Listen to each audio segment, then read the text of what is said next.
তো এই বছর অতিরিক্ত বৃষ্টির কারণে আমার সমস্ত সবজি শীতের বা ফুল যে কোনো যা কিছু বলুন না কেন বসাতে অনেকটা লেট হয়ে গেছে।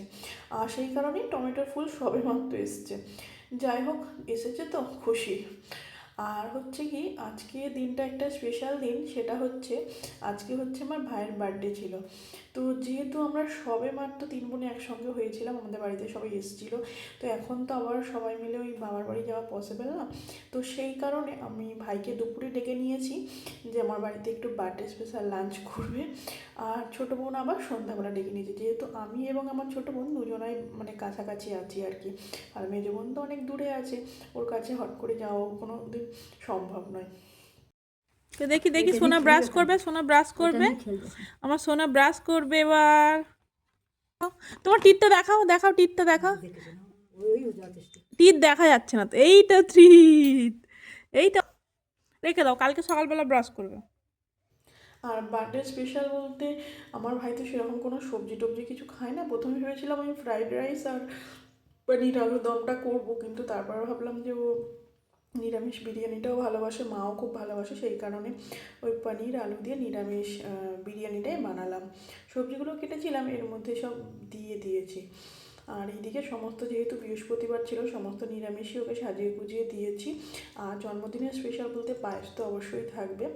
তো সব মিলিয়ে মিশে ভাইয়ের জন্মদিনটা ছোট্ট করে বাড়িতে সেলিব্রেশন করলাম।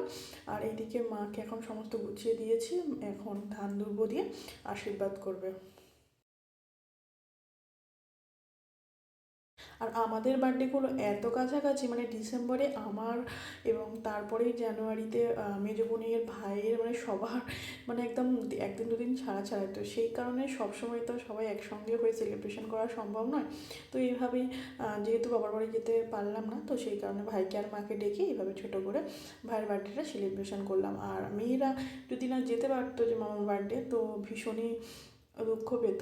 সেই কারণে আরও বিশেষ করে ভাইকে ডেকে এইভাবে একটু ছোট্ট করে সেলিব্রেশন করে নিলাম।